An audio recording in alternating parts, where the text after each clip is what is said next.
Aksi pengendara sepeda motor terekam kamera CCTV saat sedang menjamret perhiasan kalung milik seorang anak kecil baru-baru ini viral di media sosial. Rekaman video CCTV tersebut diunggah oleh akun Instagram @ics_info Cegatan Solo pada Kamis 10 Februari 2022.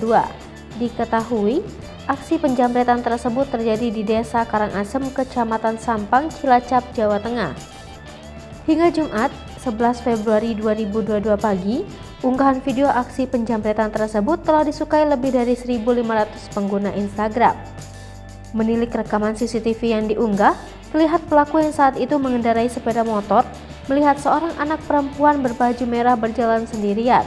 Kemudian, terlihat pelaku memanggil dan seperti memberitahu ada sesuatu di baju atau badan korban agar anak kecil itu mendekat ke arah pelaku. Berpura-pura membersihkan baju di sekitar leher korban, pelaku berhasil menarik perhiasan kalung milik korban dan langsung tancap gas melarikan diri. Bagaimana kronologinya? Saat dikonfirmasi, Kapolres Cilacap AKBP Eko Widianto membenarkan adanya pengendara sepeda motor yang menjamret perhiasan kalung emas milik seorang anak kecil. Kejadian penjamretan itu imbuhnya terjadi pada Rabu 9 Februari 2022 sekitar pukul 9.30 waktu Indonesia Barat di Desa Karangasem, Kecamatan Sampang, Cilacap, Jawa Tengah.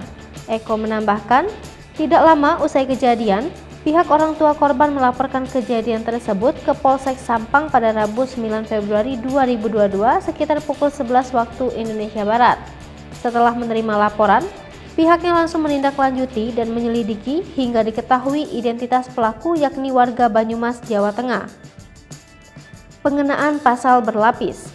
Eko menjelaskan, pelaku sedang dibawa tim kepolisian dari wilayah Banyumas ke Cilacap pada Kamis 10 Februari 2022 malam. Pihaknya juga sudah meminta keterangan dari pihak pelaku terkait dengan barang bukti kalung yang dijamret pelaku. Lebih lanjut, pihaknya akan menjerat pelaku dengan pasal 365 KUHP tentang pencurian yang didahului, disertai, atau diikuti dengan kekerasan dengan ancaman hukuman maksimal 9 tahun penjara.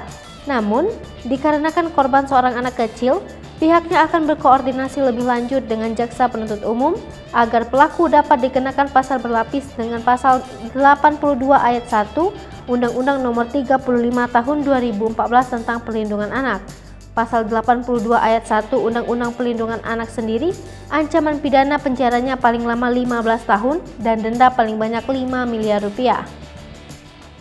Hai pemirsa Sripopo TV, jangan lupa komen, like, dan subscribe, serta tonton terus berita-berita terupdate lainnya ya.